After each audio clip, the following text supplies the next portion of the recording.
El golpe en la puerta fue cortés 3 toques suaves, con pausas que parecían casuales. Pero para mí, nada en esos golpes era casual.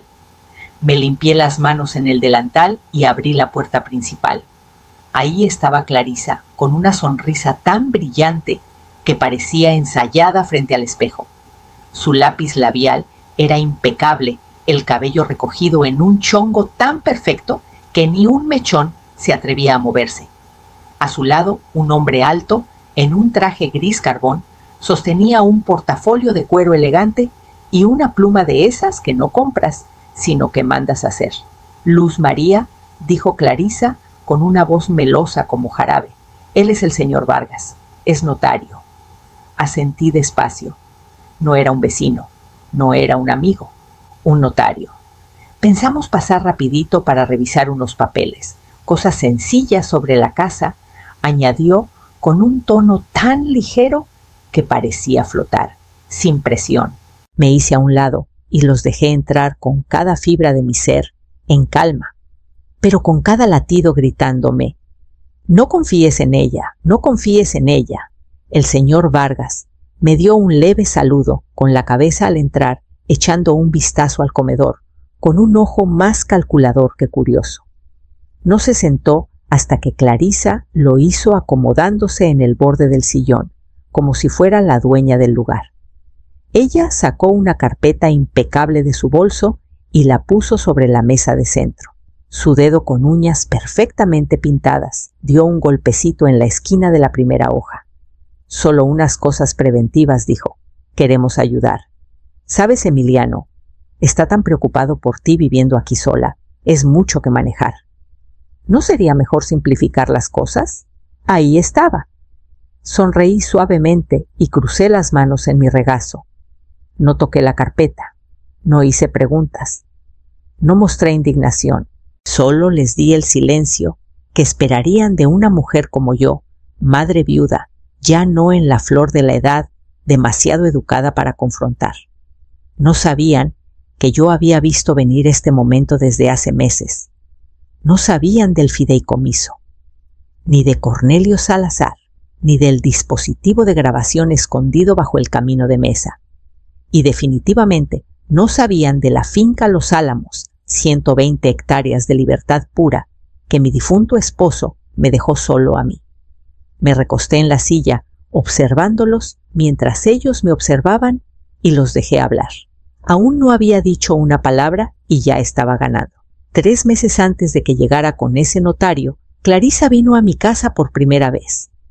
Me había levantado antes del amanecer para cocinar jitomates fritos, carne asada de cocción, lenta, tortillas de maíz recién hechas y un pastel de durazno como los que hacía mi mamá. Puse la mesa con mi vajilla buena, los cubiertos bien pulidos y servilletas de lino que guardaba para las ocasiones especiales. No era solo una cena, era una bienvenida. Cuando sonó el timbre, sentí ese cosquilleo de esperanza en el pecho, ese que se cuela antes de que la vida te decepcione. Emiliano estaba sonriendo, emocionado, orgulloso. Pero Clarisa entró como si hubiera pisado un museo al que no pagó entrada. Sus tacones resonaron fuerte contra el piso de madera. Miró el camino de mesa tejido como si pudiera contagiarle algo. Luz María dijo con una sonrisa que se quedó en sus mejillas: ¡qué lugar tan pintoresco! Pintoresco. Ya había oído esa palabra antes. Es lo que dice la gente cuando no quiere ser grosera, pero tampoco sabe mentir. Me dio un abrazo, si es que se le puede llamar así. Un roce rápido de sus manos en mis hombros, fugaz como un estornudo. Me dije que estaba nerviosa. Quería tanto que estuviera nerviosa. Pero durante la cena apenas habló. Pinchó la carne, como si pudiera devolverle el golpe, apartó los frijoles en un montoncito que nunca tocó y tomó agua, en sorbos pequeños, como si se estuviera conteniendo. Cada respuesta era breve. Cada cumplido tenía filo. No suelo comer este tipo de comida, dijo sonriendo, pero es curioso. La vi observar la casa, escaneando las esquinas y las paredes no con curiosidad, sino con cálculo. No era a Emiliano a quien estudiaba. Esa noche después de que se fueron, me senté en el porche a mecerse bajo las estrellas. Pensé que tal vez estaba imaginando cosas. Tal vez solo estaba cansada. Pero a la mañana siguiente noté algo extraño. El cajón donde guardo los documentos de la propiedad estaba ligeramente abierto.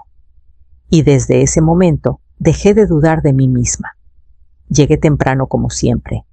Mi vestido color lavanda estaba recién planchado y hasta fui al salón para hacerme un peinado suave. Doña Amparo de la iglesia me había pintado las uñas la noche anterior. Me dije que no quería impresionar a nadie, solo honrar el momento. Una madre solo ve a su hijo casarse una vez después de todo. Pero cuando vi el mapa de asientos pegado en la entrada de la capilla, mi nombre estaba a la mitad de la lista, quinta fila. No junto a Emiliano, no cerca de la familia, solo ahí, detrás de los compañeros de trabajo de Clarisa, detrás de una mujer que no reconocí, con un tocado del tamaño de un halcón. Me senté con las manos cruzadas en mi regazo, estirando el cuello para ver a Emiliano caminar por el pasillo.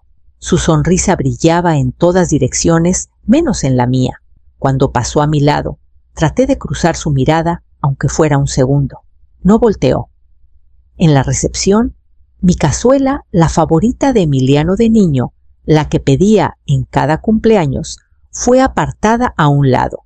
Una del equipo de banquetes murmuró que no cumplía con los estándares de presentación. Vi cómo circulaban bandejas con bocadillos de nombres que no podía pronunciar, ignorados por invitados que miraban más sus teléfonos que a los demás. Había escrito un discurso corto, 3 minutos máximo. Unas anécdotas de cuando Emiliano era pequeño, una bendición para su futuro, algo del corazón. Pero cuando el micrófono pasó por la sala, llegó al papá de Clarisa, luego a su mamá, luego a una amiga y después a otra. Cuando alguien finalmente preguntó por la madre del novio, Clarisa soltó una risita y dijo: «Ay, sí, Luz María quería decir algo breve, breve». Me levanté para hablar, y antes de que terminara mi segunda frase, Clarisa empezó a aplaudir demasiado pronto, demasiado fuerte. La sala la siguió. Esa noche comí en una mesa cerca del perchero, con gente que no sabía mi nombre. Emiliano bailó con Clarisa, luego con su suegra, luego con sus cuñadas. Yo esperaba limpiando migajas de mi falda. Nunca volteó, y cuando la música creció, me levanté de la silla y caminé hacia la salida. Una semana después de la boda, horneé las galletas favoritas de Emiliano de chispas de chocolate con nuez triturada y un toque de ralladura de naranja como las que pedía cuando estaba en exámenes de la universidad. Até la canasta con un listón amarillo, su color favorito de pequeño, y metí una nota. Por si acaso. Con cariño, mamá. El trayecto a su nueva casa tomó 45 minutos, pero no me importó. El aire estaba fresco, el sol se escondía detrás de las nubes, y por un momento me permití creer que esto sería un nuevo comienzo. Tal vez la boda había sido abrumadora. Tal vez Clarisa se suavizaría con el tiempo. La casa estaba en una esquina con líneas limpias y piedra lisa, sin siquiera pasto que hubiera tenido tiempo de crecer. Estacioné en la banqueta y respiré hondo. Mis manos temblaban, pero sonreí de todos modos. Clarisa abrió la puerta. Llevaba una bata de seda color granate, el cabello recogido con un broche dorado. Sin una gota de maquillaje, pero aún parecía salida de una sesión de fotos. Levantó una ceja perfectamente arqueada. «Ay, Luz María», dijo. Levanté la canasta. Hice galletas. Pensé en dejar unas para Emiliano. Ella tomó la canasta con las yemas de los dedos, como si pudiera mancharla. «Qué lindo. Está en una junta». Esperé. Solo un segundo. Lo suficiente para ver si retrocedía, abría más la puerta. Me ofrecía un vaso de agua. Preguntaba cómo estaba. No lo hizo. «Bueno», añadió con una voz fina como papel de china: «Le diré que pasaste, cuídate». Y cerró la puerta, sin gracias, sin despedida, sin una voz desde dentro gritando: «Mamá». Me quedé ahí un momento con las manos vacías, sin saber si volver a tocar o simplemente desvanecerme en el concreto. Para cuando llegué al coche, mi pecho se sentía hueco.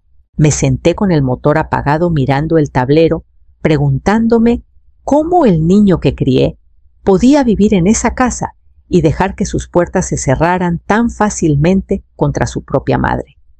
Esa noche me encontré abriendo el viejo baúl de cedro al fondo de mi closet. No había abierto el baúl desde la semana después del funeral de Isidro. Todavía olía ligeramente a linimento y tabaco de pipa, un aroma que me golpeó tan fuerte que tuve que sentarme antes de levantar la tapa. Adentro estaban las cosas de siempre: actas de nacimiento, nuestra licencia de matrimonio, unas fotos amarillentas. Pero debajo del forro aplastado, como un secreto, había un sobre marrón con mi nombre escrito en la letra inclinada de Isidro. Mis dedos temblaron al abrirlo. El título de propiedad estaba impecable a pesar de los años notariado y registrado: la finca Los Álamos, 120 hectáreas de pastizales encinos y una casa principal desgastada cerca de Valle Hueco. Solo la había visitado 2 veces con Isidro cuando su tío aún vivía. Después de que el hombre falleció, Isidro nunca volvió a mencionarla, hasta una semana antes de morir. «Nunca dejes que nadie te quite lo que es tuyo», me susurró con su mano débil apretando la mía. Pensé que hablaba de la casa, o tal vez de algo sentimental, pero ahora lo entendía. Hablaba de esto: la propiedad era mía, única dueña, derechos completos. Me senté en el suelo del cuarto por lo que parecieron horas, con el título en el regazo, el aire demasiado quieto. Nadie lo sabía, ni Emiliano, ni Clarisa, y eso, me di cuenta, era mi mayor protección. Al día siguiente llamé a un hombre en quien Isidro confiaba: Cornelio Salazar, un abogado jubilado especializado en leyes para adultos mayores. Su oficina era tranquila, con paneles de madera y un reloj que hacía tic-tac. Leyó el título despacio, asintiendo una vez. «Has sido lista», dijo, «y tendrás que seguir siéndolo». Creamos un fideicomiso a mi nombre y pusimos la finca bajo protección legal total. Le di a Cornelio un poder notarial para asuntos de la propiedad. Redacté un testamento sin nombrar herederos aún. «No se trata de esconderte», me dijo. «Se trata de elegir cuándo dejarte ver». Salí de su oficina sintiéndome más ligera que en meses, como si hubiera rescatado mi propio nombre de una tumba y lo hubiera vuelto a cargar sobre mis hombros. Así que cuando sonó el teléfono esa noche y el nombre de Clarisa iluminó la pantalla, contesté con la respiración firme. La primera llamada llegó 2 días después de mi reunión con Cornelio. El nombre de Clarisa apareció de nuevo en mi pantalla, y esta vez su voz era más suave, cubierta de preocupación, como si le hubiera espolvoreado azúcar glas a un tamal. «Hola, Luz María», dijo, como si fuéramos 2 amigas, poniéndonos al día después de misa. «He estado pensando mucho en ti. ¿Cómo está la casa? Ha de ser pesado manejarla sola». Me hice la tonta. Le dije que aún cortaba el césped yo misma y que las tuberías no me habían dado problemas en años. Ella soltó una risita como si hubiera dicho algo pintoresco. «Bueno», dijo haciendo una pausa lo bastante larga para sonar sincera. Emiliano y yo estábamos diciendo: «Tal vez es hora de que pienses en lo que te facilita la vida. Mereces estar cómoda, Luz María, relajada, libre». Colgué y fui directo al cajón donde guardaba la grabadora de Cornelio. La puse en la mesa del pasillo. La próxima vez estaría lista. Y claro, la próxima vez llegó al día siguiente. Llamó otra vez. Preguntó si no me sentía sola en una casa tan grande. Dijo que su prima conocía a una agente inmobiliaria buenísima, especialista en ajustar espacios para adultos mayores. Dije que lo pensaría y colgué antes de que me temblaran las manos. 3 días después, Emiliano vino solo. O eso pensé. Entró por la puerta, como antes, hasta trajo flores margaritas de la tienda de la esquina. Pero las palabras que salían de su boca no eran suyas. Mamá empezó cambiando el peso de un pie al otro. Clarisa y yo hemos estado hablando. No es por la casa, es por ti. Mereces estar contenta, relajada. Sonreí y le ofrecí café. Luego me metí a la despensa para encender la grabadora. No estaban pidiendo. Estaban preparando el terreno. Sugerencias suaves, ahora empujones más firmes después. Esa noche escuché las grabaciones en el silencio, oyendo cada pausa, cada tono, cada línea ensayada. Podía escuchar la distancia creciendo en la voz de mi hijo, como si alguien más se hubiera metido detrás de sus ojos y tomado el control del guión. Y como era de esperarse, la próxima vez que vinieron, trajeron papeles. No avisaron. Solo escuché el crujir de las llantas en la grava, luego el golpe, 3 toques secos, igual que la última vez. Abrí la puerta y ahí estaban Clarisa, con un abrigo beige entallado, Emiliano detrás de ella, visiblemente incómodo, y el mismo notario, el señor Vargas, con su maletín en la mano y una sonrisa demasiado tensa. «Sorpresa, mamá», dijo Emiliano, con una voz que se esforzaba demasiado por sonar alegre. «Pensamos pasar a revisar unas cosas en persona». Me quedé en la puerta un segundo más de lo necesario. Luego me hice a un lado lentamente, apretando el suéter contra mí, como si fuera lo único que me mantenía entera. Se sentaron en el comedor como si fueran los dueños. Clarisa puso un montón de papeles en la mesa de centro, extendiéndolos como recetas que se sabía de memoria. El señor Vargas sacó una pluma que brillaba bajo la luz del techo y la colocó junto a los documentos con la precisión de un cirujano, preparando bisturíes. Clarisa comenzó su discurso. «Luz María, sabemos cuánto quieres tu casa, pero encontramos un lugar precioso para adultos mayores, jardines, enfermeras, hasta clases de arte. Es por tu seguridad. Y para simplificar todo, estarás mucho más cómoda». Emiliano añadió suavemente: «Solo queremos quitarte el peso de encima, mamá. Todo esto es solo logística». Asentí despacio con los ojos en los papeles, dejando que mi boca se abriera lo justo para sugerir confusión. Mis dedos temblaron ligeramente en el reposabrazos. Vi cómo su postura se relajaba, como cuando un pez por fin muerde el anzuelo. «Voy por mis lentes», dije con suavidad, levantándome del sillón con un pequeño quejido para darle efecto. En la cocina metí la mano en la panera y encendí la grabadora escondida. Su lucecita roja parpadeó una vez. La guardé en el bolsillo de mi suéter y regresé al comedor con una taza de té en la mano, no con lentes. No notaron el cambio. No sospechaban nada, porque al fin había aprendido cuando esperan que estés callada cada palabra que grabas. Es poder. Nunca toqué la pluma. Seguía sintiendo, soltando murmullos suaves, dejándolos creer que estaba casi convencida, casi lista para rendirme. Pedí tiempo, dije que quería pensarlo. Clarisa me dio esa sonrisa ensayada otra vez, demasiado perfecta para ser real, y Emiliano apretó mi mano con la presión justa para fingir sinceridad. Cuando finalmente se fueron con los papeles sin firmar, cerré la puerta con llave y me apoyé contra ella, soltando un suspiro que no sabía que había estado conteniendo por horas. A las 8 de esa noche estaba en la oficina de Cornelio, sentada frente a su escritorio de roble. No preguntó si estaba segura. Lo vio en mis ojos.